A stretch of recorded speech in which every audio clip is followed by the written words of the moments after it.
오늘은 로마서 12장 신약성경 맥잡기 시리즈 로마서를 할 차례입니다.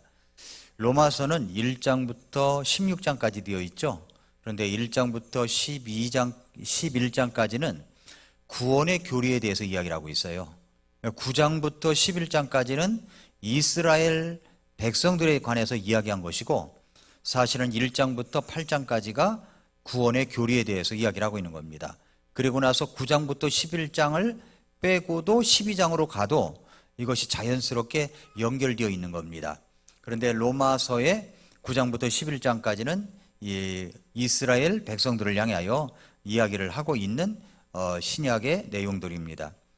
그래서 이 로마서를 압축할 수 있는 것이 무엇인가를 생각해 봤는데, 그것이 로마서 12장 1절부터 이하에 나오는 그 로마서 12장 그리스도인이 되는 것이다 라고 하는 부분을 생각해 봤습니다.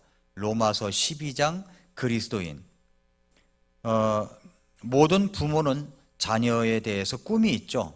그 자녀의 어떤 직업이나 업적에 대한 것도 있긴 하겠지만은 자녀가 어떤 사람이 되며 어떤 삶을 이제 살아갈 것인가에 대한 꿈이 있습니다.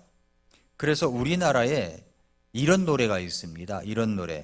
이 세상의 부모 마음 다 같은 마음, 아들 딸이 잘 되라고 행복하라고 마음으로 빌어주는 박영감인데 노랭이라 비웃으며 욕하지 마라, 뭐 이런 노래가 있어요. 아십니까? 모르는 척 하시는데, 아무튼 브라보 브라보 아빠의 인생이라고 하는 노래가 있습니다. 이 세상의 부모 마음 다 같은 마음이래요. 그렇죠? 다 같은 마음이에요.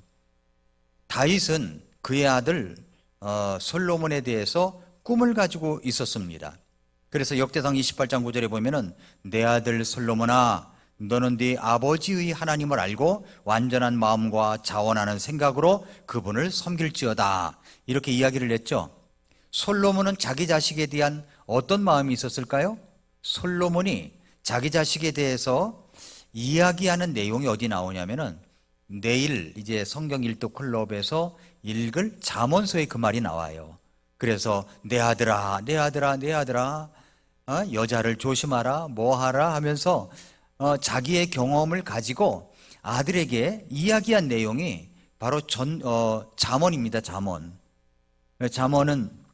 1장부터 31장까지 있죠. 얼마나 내용이 놀라운지 몰라요.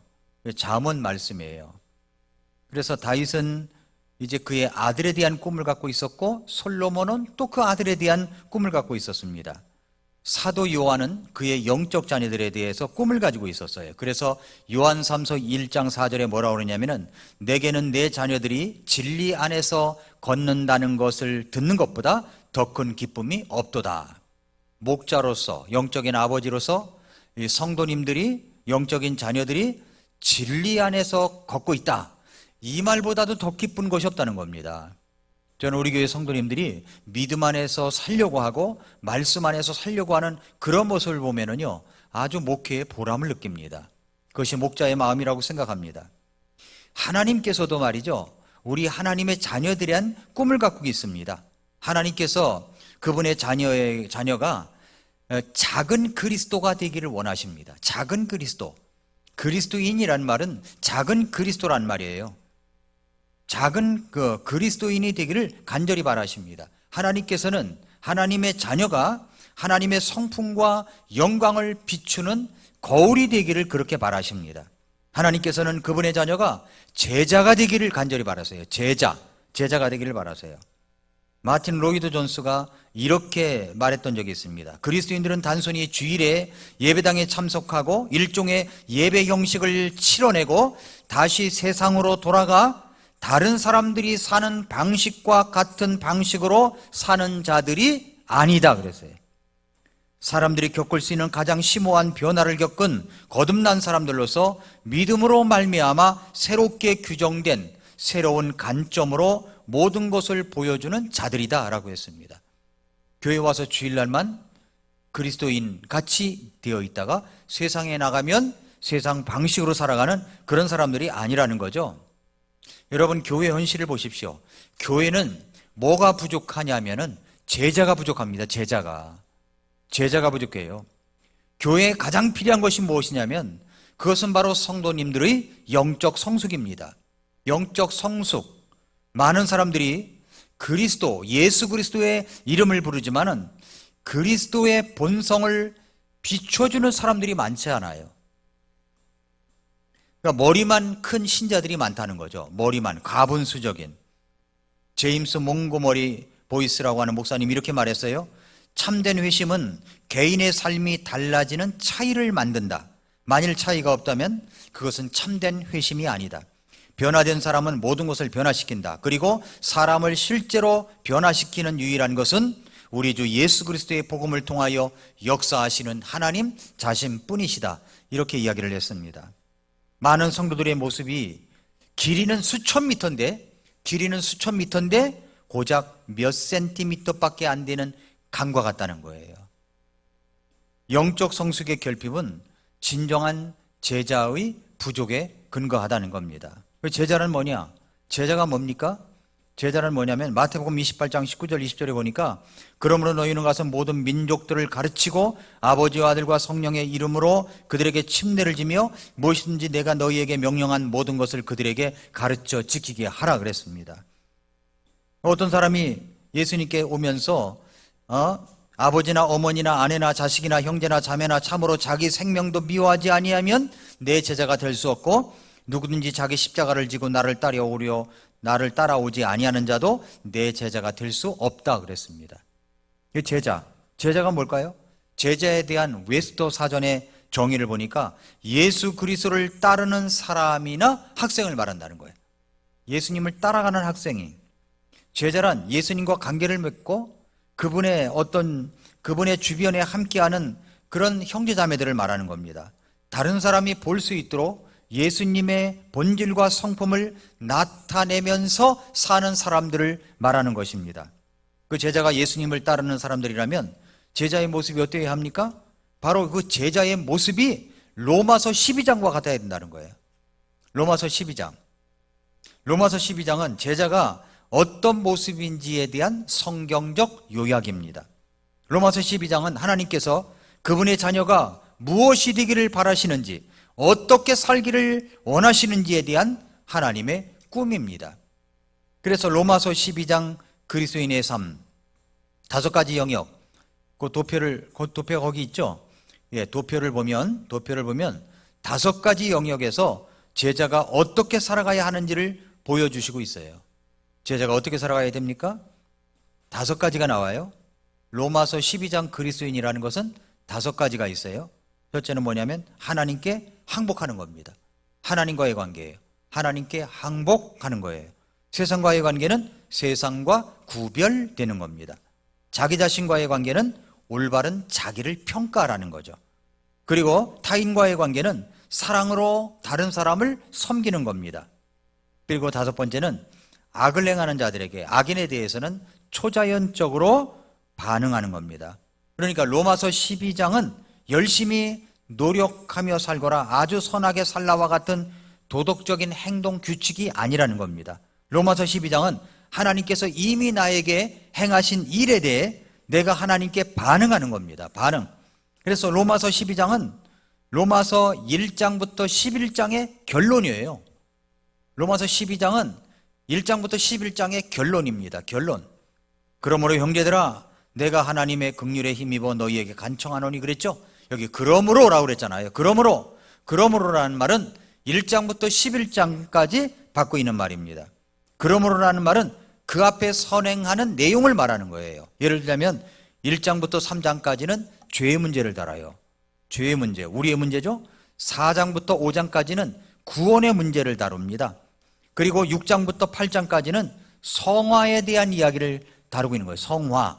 그리고 9장부터 11장까지는 이스라엘 백성들, 유대인들에 대해서 얘기한다고 그랬죠. 이건 하나님의 주권에 대해서 이야기를 하고 있고, 12장 1절은 항복, 모든 관계에서 하나님의 뜻 안에서 살아가야 된다라고 이야기를 하는 겁니다. 그러니까 어떻게 살아가야 한다는 말입니까? 하나님께 항복하고 세상과 구별되며 올바르게 자기 평가를 내리고 성도들을 사랑으로 섬기며 악을 행하는 자들에게 초자연적으로 반응하는 것, 이렇게 살아가야 된다는 겁니다. 그래서 오늘날 교회의 위기는요, 지도자들의 위기예요.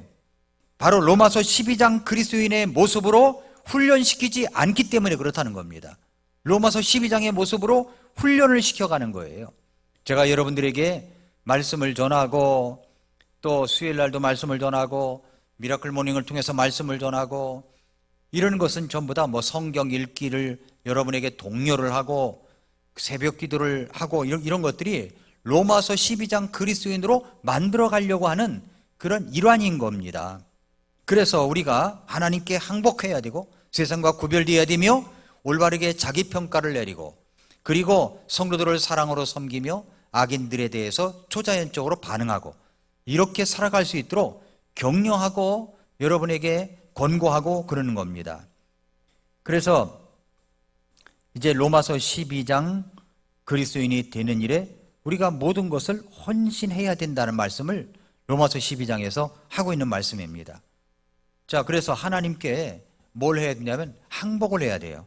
하나님께 항복하기. 자, 하나님께서 가장 원하시는 것을 드리는 법이 뭐냐면 그러므로 형제들아 내가 하나님의 긍휼에 힘입어 너희에게 간청하노니 너희는 너희 몸을 거룩하고 하나님께서 받으실 만한 살아있는 희생물로 드리라. 그것이 너희의 합당한 섬김이니라 말씀하고 있습니다. 자, 이런 이야기를 여러분에게 말씀을 드리겠습니다. 어떤 청년이 하나 있었습니다. 엔지니어예요. 그는 이제 눈에 띄게 명석한 사람으로 잡동사니와 골동품을 감상하고 모으는 취미가 있었어요. 그래서 어느 주택 이제 창고 이 가라지 세일을 창고 세일에 가서 전체 염가 처분이라는 표시를 보았습니다. 그러니까 전체 염가로 간다는 거예요. 그러니까 그 중에서 하나만 마음에 들어도 그것만 사는 게 아니라 전체를 다 사가야 되는 거예요. 전체를 다 사가야 되는 거예요. 근데 집값이 얼마냐면은 95,000달러예요. 95,000달러, 약 1억 원 정도 집이 전체, 이거 집 전체를 갖다가 판다는 거죠. 근데 들어와 가지고 창고에서 이제 가라지 세일을 할 때 가지고 가서 하나만 마음에 들어도 전체를 다 사야 되는 거예요. 그래서 이제 가라지 세일을 할 때 어느 물건만 파는 경우가 있고 또 집까지 모두 처분하는 경우가 있습니다. 그 집에 물건이 하나라도 마음에 드는 것이 있다면 전체를 사야 되는데 근데 전체를 다 판다는 그 집이었어요. 전체를 다 판다는 이제 그 집의 창고에 갔습니다. 그 집 전체에 이제 잡동사니 물건 하나하나를 돌아보면서 찬찬히 살펴보았습니다. 그런데 그 집은 미국의 남북전쟁 당시에 완전히 파손된 것을 재건축한 아주 오래된 집이었습니다. 근데 그는 그 집에서 바퀴 달린 파손된 어떤 그 책상을 봤습니다. 바퀴 달린 책상인데 파손이 됐어요. 근데 그 파손된 그 책상의 서랍에서 작은 주머니가 하나 나왔는데 그 안에는 어떤 것이 나오냐면 미국의 남북전쟁 때 남군에 의해서 주조된 22개의 순금 동전이 들어있는 거예요. 그 안에, 책상 그 옆에 안에. 그래서 이제 그 숨겨진 서랍을 이제 발견한 겁니다. 그 서랍에서 이제 작은 주머니 그것을 발견하고 나서 너무 이제 이 사람이 흥분이 된 거예요. 이것은 값어치가 보통이 아닌 거야. 이것을 따진다면 수백만 달러인 거야. 수백만 달러. 그래서 그는 이제 자기가 이제 뭔가 취미 수집차 왔는데 뭐 하나 건질 것이 있나 해가지고 골동품 하나를 수집하려고 왔는데 이제 그거를 자기가 살려면은 그 집 전체를 사야 되는 거예요. 집이 얼마라고 그랬어요? 95,000달러. 그런데 그거 발견한 것은 수백만 달러어치가 되는 겁니다. 그러면 그는 이제 조그만 돈 1만 달러와 보험에서 나오는 현금, 차와 집을 팔고 또 가진 것을 조당 잡힌다면 약 95,000달러 가까이 모을 수가 있었습니다. 자, 그렇다면 이 청년은 어떻게 할 것인가 하는 거예요. 어떻게 하겠습니까? 모든 것을 털어서 살 것인가 말 것인가? 모든 것을 털어서 살 것인가 말 것인가? 자, 그러면 여러분 같으면 어떻게 하시겠습니까? 나는 골드품 하나만 사면 되지 그 집 필요 없다, 나는 안 산다 라는 사람이 있을 것이고, 여러분 중에는 나는 그럼 모든 것을 동원해서라도 그 집을 사겠다, 왜냐하면 거기에 수백만 달러 되는 주주된 순금 22개의 동전이 있으니까 내가 사겠다라는 사람이 있을 것입니다. 어떻게 하시겠습니까? 자, 또 하나 이야기를 하죠. 어느 대학교의 미술 교수인 이야기입니다. 이 여인은 이 교수님은 여름이면 유럽에 여행을 합니다. 다양한 미술 전시회를 다녔어요. 마을 또 미술관을 방문했고, 박봉임에도 불구하고 미술품들을 조금씩 수집하기를 시작했습니다. 남부 프랑스의 작은 마을에서 이 교수님이 갔는데 한 경매를 하고 있는 거예요. 어떤 경매를 하게 되었습니다. 그것은 아주 형편이 불우한 이 학교의 건축을 위한 자금 조달을 돕기 위해서 지역 주민들이 모두 가정의 미술 작품을 기증하는 거예요. 미술 작품을 놓고서 거기서 판매를 하고 있는 겁니다. 그래서 경매에 나온 것들을 하나씩 이렇게 보니까 그림 한 점을 보았는데 아주 희귀하고 대단히 가치 있는 피카소 작품을 본 겁니다. 피카소 작품을. 왜냐하면 그 작품 밑에 있는 사인이 다른 작품과는 달라서 원본이 아니라고 생각하기 쉬운 그런 사인이 들어가 있었던 거예요. 그래서 이 교수는 그 그림을 자세히 살펴보다가 믿을 수 없는 사실을 발견한 겁니다. 뭐냐면 이전의 책을 통해서 이 교수님이 초기 피카소 작품 활동 첫 해 이후에 피카소의 사인이 달라졌기 때문에 그 이전 작품은 두세 점만 남아 있다는 겁니다. 그러니까 사인을 두세 점을 했다가 그 다음 작품부터는 사인을 다르게 했던 거예요. 근데 그 이전 작품이었다는 거죠. 그래서 자기가 정말 돈을 주고도 사기 힘든 그런 피카소의 놀라운 예술 작품 앞에 있다는 사실에 마음이 떨림이 있었습니다. 이 교수는 지금 돈을 주고도 사기 힘든 예술 작품 앞에 서 있는 겁니다. 그리고 그 그림값은 25,000달러. 25,000달러였지만 이 교수의 재정 능력으로는 엄청난 돈이었어요. 그래서 이 돈만 마련할 수 있다면 그 값어치로 따지면 수천만 달러가 넘는데 그 작품을 자신의 소유로 삼을 수가 있는 것이었습니다. 그렇다면 25,000달러, 이것을 어떻게 이 돈을 마련할 것인가 하는 거죠. 대출도 하고 집도 저당 잡혀야만 했다는 겁니다. 그럼 이 교수는 어떻게 할 것인가? 이 돈을 마련해서 자기의 모든 재산을 다 털어가지고 이 작품을 살 것인가? 아니면 말 것인가? 여러분 같으면 어떻게 하시겠습니까? 두 가지 선택이 있어요. 아까 첫 번째 사례가 있고 두 번째 사례가 있죠. 여기 아까 그 청년과 여기 여 교수님의 경우에 있어서 요구되는 게 뭐냐면 그것은 전체를 다 쏟아부어야 살 수 있다는 겁니다. 전체를 다 쏟아부어야 돼. 자기가 가지고 있는 전체를 다 쏟아붓는 겁니다. 이것을 성경적 언어로 이야기한다면 전적인 헌신이라는 거예요. 전적인 헌신. 그 보물을 발견했을 때 그 보물을 얻기 위해서는 자신이 가진 것을 모든 것을 다 팔아야 한다는 겁니다. 둘 다 쏟아부어서 아무것도 없는 것 같지만 아무것도 없죠. 다 쏟아붓기 때문에 없죠. 그러나 나중에는 이전과 비교할 수 없는 엄청난 것들이 내게 오게 된다는 겁니다. 큰 부자가 된다는 거죠. 이런 비슷한 이야기가 성경에 나와 있습니다.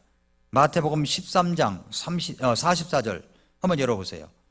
마태복음 13장 44절부터 46절입니다.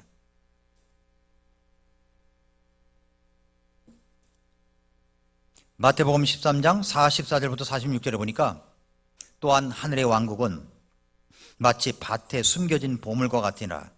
사람이 그것을 발견하면 숨겨두고 그것으로 말미암은 기쁨 때문에 가서 자기가 가진 모든 것을 팔아 그 밭을 사느니라. 또한 하늘의 왕국은 마치 바다에 던져 각종 물고기를 모으는 그물과 같으니라. 그가 매우 값진 진주 하나를 발견하며 가서 자기가 가진 모든 것을 팔아 그 진주를 사느니라. 이렇게 이야기합니다. 모든 것을 팔아 샀다는 거예요. 모든 것을 팔아서. 자, 이 두 비유의 공통점이 무엇입니까? 자신이 발견한 것의 가치를 인식했다는 거죠. 아까 그 청년 하나와 교수님도 가치를 인식한 거죠. 가치를 본 거예요. 여기에 두 비유도 마찬가지입니다. 내가 발견한 것의 가치가 어느 정도냐?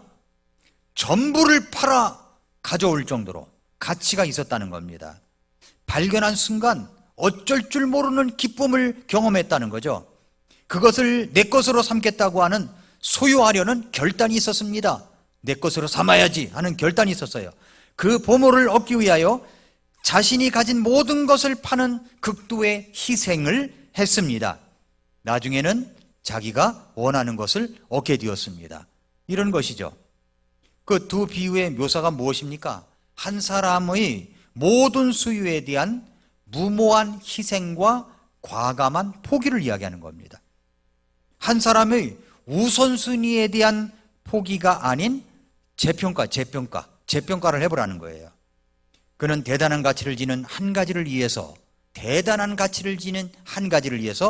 무모한 희생과 과감한 포기를 감행하는 본을 보여주는 겁니다. 본을.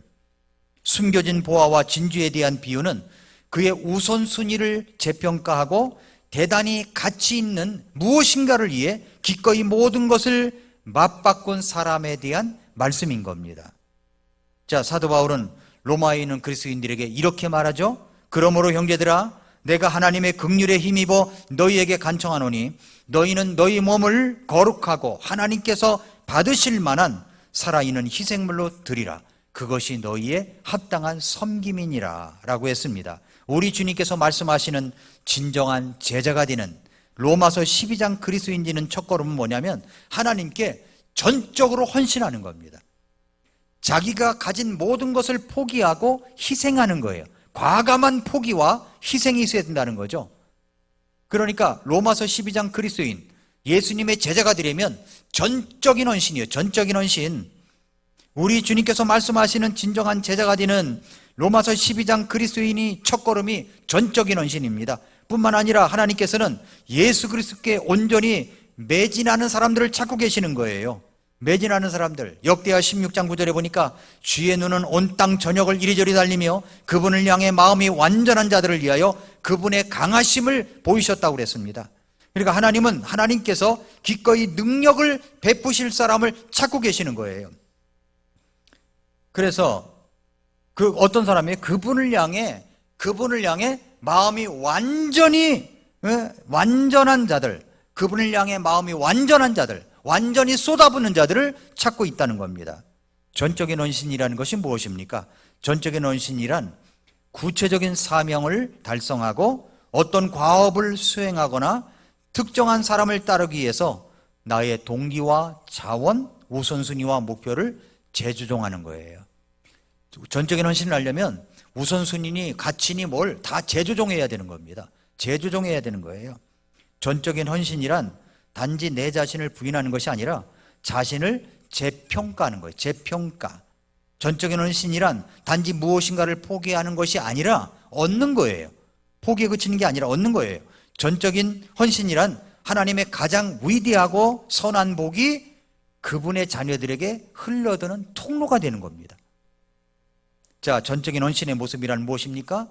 드리라 그랬어요. 드리라 하는 거예요. 드리리. 우리 하나님과의 관계에 있어서 전적인 헌신은 어떤 모습을 말하고 있는가? 제가 오늘 여기 세 가지를 말씀을 드리겠습니다. 첫째로 뭐냐면 명령이라는 거예요. 이건 명령이라는 것을 알아야 돼요.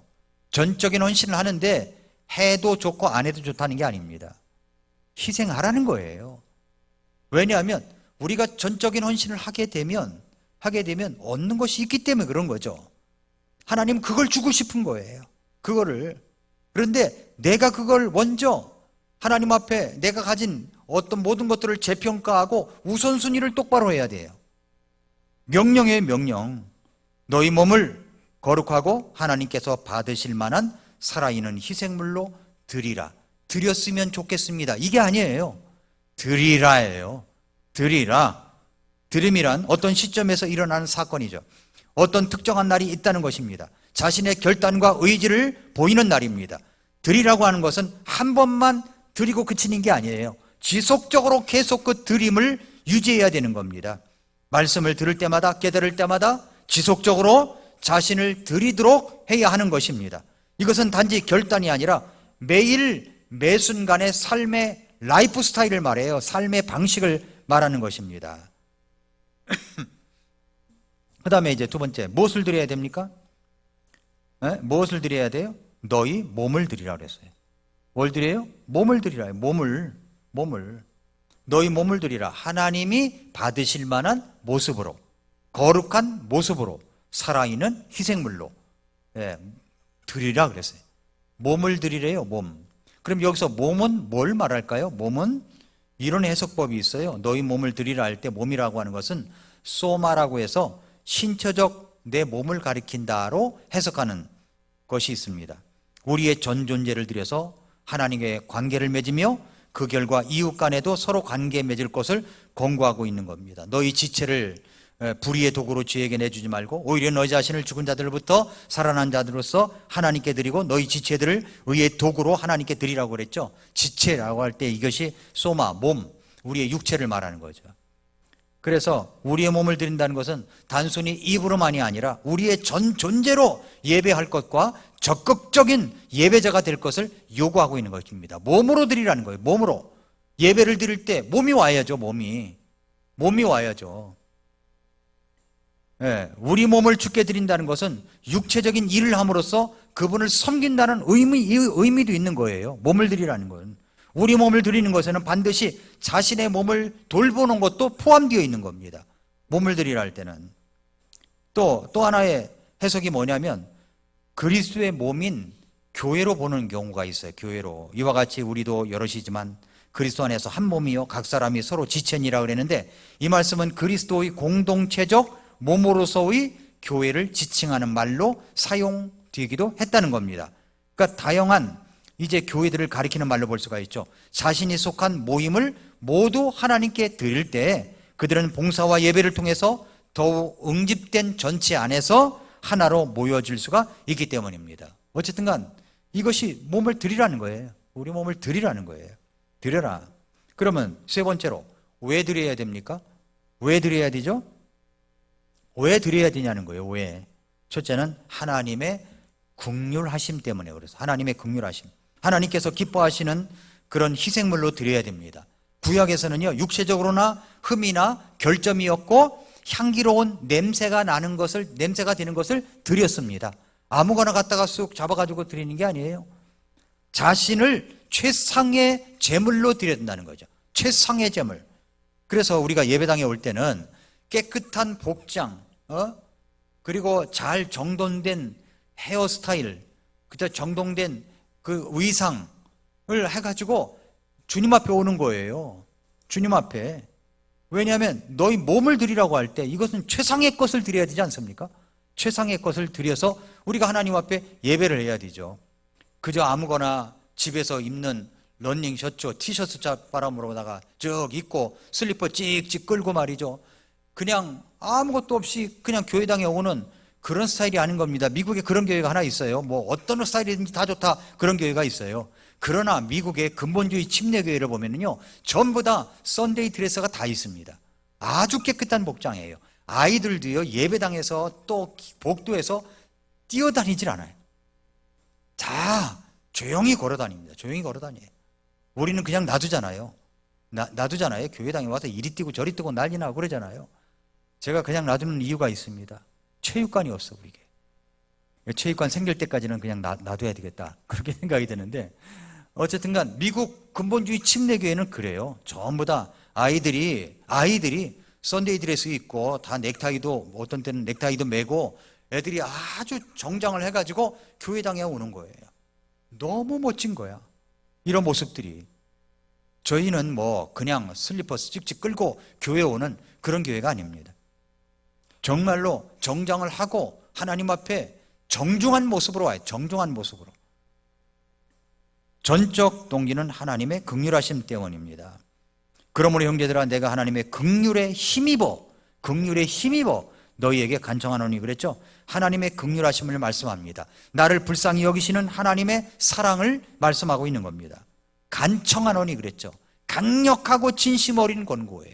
간청한다는 거죠.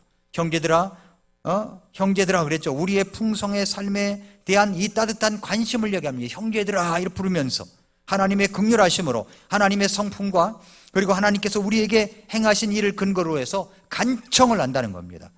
그분은 우리의 죄 문제를 이해하시는 사랑의 구세주이십니다. 그분은 하나님의 해결책인 구원을 주신 은혜로운 구속주이십니다. 그분은 하나님의 능력으로 성화의 삶을 살 수 있도록 우리를 돕는 친밀한 친구이십니다. 그분은 세상의 유대인들과 우리에게 하신 약속을 지키시는 주권적인 하나님이십니다. 성경에서 가르치는 전적 헌신은 희생이라기보다는 지혜이며 자기 부인에 대한 것이 아니라 논리적이고 아주 바람직한 것입니다. 이것은 정말 고생하고 어떤 희생적인가를 말하는 것이 아니라 얼마나 지혜롭고 이치에 합당한지 하나님께서 최선의 것을 얻는 것에 대한 그런 이야기를 말씀하고 있는 겁니다. 그러므로 하나님께 전적인 헌신을 해라 이러면은 뭐 전부 다 바쳐야 돼? 이렇게 생각하니까 괜히 두려운 거예요. 두려운 거예요. 여러분 아까 그 청년 보세요. 거기에 동전 22개가 있는데 95,000불을 주면은 그 집을 사고 정말 수백만 달러어치의 그걸 얻는데 그걸 살 때 나는 그렇게 희생할 수 없어. 난 안 돼. 어떻게 그럴 수가 있어? 이렇게 말하겠습니까? 너무 크잖아 라고 말할 수 있겠어요? 그건 그 가치를 모르는 거죠. 근데 그 가치를 알면서도 그렇게 하지 않는다면 그건 멍청이죠. 바보지. 그 하나님께 우리가 전적인 헌신을 할 때 하나님이 우리에게 주실 것을 생각하면요, 이것은 비교가 안 된다는 겁니다. 하나님은 우리에게 뭔가 주시고 싶어 하세요. 뭔가 듬뿍 주시고 싶어 하십니다. 그러면 우리가 뭘 해야 되냐면 전적인 헌신이 있어야 되는 거예요. 전적인 헌신. 그래야 주시는 거죠. 그거 하나만 살 수 있을까요? 얌체 같잖아요. 그렇게. 그거 하나만 쏙 뽑아갈 수가 있을까요? 너무 이기적이잖아요. 그게 아니에요. 다 드리라 이거. 다 드리라. 전적인 헌신. 너희 몸을 드리라는 몸을. 내 몸을 다 드리면 다 드리는 거 아닙니까? 내 몸을 드리라는 거예요. 그래서 만약에 하나님께서 전적으로 헌신하는 것을 희생과 자기 부인이라는 측면에서만 바라보면은 두 가지 재평가를 나올 수가 있어요. 자신을 대단하게 여긴다는 거죠. 내가 대단하게 여기는 거예요. 야, 이거 말이야. 내가 더 많이 포기했기 때문에 얻은 거야. 내 자신을 괜히 대단히 여긴다는 겁니다. 그리고 또 한 가지는 다른 사람들에 대한 비판이 일어난다는 겁니다. 나는 말이야 다른 사람들이 다른 사람보다 좀 더 더하잖아. 이렇게 생각한다는 거죠. 더하잖아. 아니 여러분 생각해 보세요. 그 청년이 그 동전 22개를 사는데 그걸 사는 데 있어서 자기가 95,000달러를 내면서 그걸 샀습니다. 그러면 사는 데 있어. 야, 니들은 뭐하니? 난 말이야 전적인 희생을 하는 거야. 그렇게 비판할 수 있겠어요? 넌 그것도 못하니? 그렇게 비판할 수 있겠어요? 아니잖아요. 그건 개인적인 일이잖아요. 다른 사람 어찌하든지 내가 주님의 군병되어서 주님을 따라가는 거지 다른 사람 계속 겪는 줄 알고 나보다 저 사람 못하는데 나보다 나는 이렇게 희생 안 해도 저 사람은 뭐야? 계속 이렇게 비교하는 겁니다. 그건 자신을 대단하게 여기는 거예요. 그건 잘못했다는 이야기죠. 그런 헌신은. 그래서 왜 드려야 되느냐? 하나님의 긍휼하심 때문에 드리는 거지. 내가 다른 사람보다 우월하기 때문에, 다른 사람보다 뭐 잘났기 때문에 이것이 결코 아니라는 겁니다. 하나님의 긍휼하심 때문에, 긍휼히 여기셨던 그 주님의 사랑 때문에 내가 드리는 거예요. 그리고 또 하나는 뭐냐면, 또 하나는 합당한 섬김이기 때문에 그렇습니다. 합당한 섬김, 예배이기 때문에 그런 겁니다. 전적 헌신을 하는 이유가 무엇입니까? 바로 합당한 섬김이라는 거예요. 그게 합당한 예배라는 겁니다. 하나님께서 가장 원하시는 것이 무엇입니까? 그분은 나를 원하세요. 나를 원하세요. 나의 모든 모습, 나의 모든 소유, 나의 모든 관계, 나의 모든 열정, 일, 물질적 소유권을 주님께 드리면서 전적인 헌신, 그것을 뭐라고 그랬어요? 첫 번째 원리가 하나님께 항복하는 겁니다. 그게 하나님께 항복하는 거예요. 여러분의 오늘의 결정은 영원한 결과를 낳을 수 있는 결정입니까? 영원한 결과를 낳을 수 있는 결정. 나는 어느 특정한 순간에도 예수 그리스도를 삶의 주인으로 모신 적이 있습니까? 그분은 나의 주인이야. 이렇게. 그분은 나의 주인이야. 급할 땐 주님 잠깐 비키세요. 내가 결정해버리고, 또 그냥 내가 불리할 때는 주님이 주인이십니다. 해결해 주시옵소서. 이러다가 뭔가 일이 잘 되면 주님 잠깐 내려오세요 하고서 운전대 자기가 잡고. 그게 아니라는 거죠. 전적인 헌신, 이것은 하나님께 항복하는 겁니다. 하나님께 항복. 로마서 12장 그리스도인의 첫 단추가 뭐냐면 하나님께 항복하는 거예요. 전적인 헌신은요, 대가를 치러야 되는 거예요. 대가를. 그것보다 더 큰 대가를 치르게 되는 것은 전적인 헌신의 실패에서 하나님의 복을 놓치는 경우가 있게 될 것입니다. 하나님께 항복하는 것, 하나님께 항복하는 것. 천부여 의지 없어서 손들고 옵니다. 주 나를 박대하시면 나 어디 가리이까? 이런 마음으로 항복하는 거예요. 항복. 예, 로마서 12장 그리스도인에게는 첫걸음, 하나님께 항복하는 겁니다. 근데 이거 아세요? 항복이 사실 행복이에요. 행복입니다. 항복하는 게 행복이에요. 이거보다 더 귀한 게 없어요. 아니 생각해 보세요. 9만 5천 달러를 주면은 수백만 달러를 얻는데, 예? 2만 5천 달러를 주면은 말이죠, 수천만 불에 되는 그림을 얻는데 그걸 망설일 이유가 있냐는 거죠. 그 가치를 몰라보는 거예요. 가치를. 주님이 그 말씀을 하는 겁니다. 주님이 그 말씀. 그래서 젊은 나이에 순교자로 생을 마쳤던 짐 엘리엇이 이런 말을 남겼습니다. 영원한 것을 얻기 위하여 영원하지 못한 것을 버리는 자는 어리석은 자가 아니다. 영원한 것을 얻기 위하여 영원하지 못한 것을 버리는 자는 어리석은 자가 아니다 그랬습니다. 하나님께서 저와 여러분, 우리 몸을 원하십니다.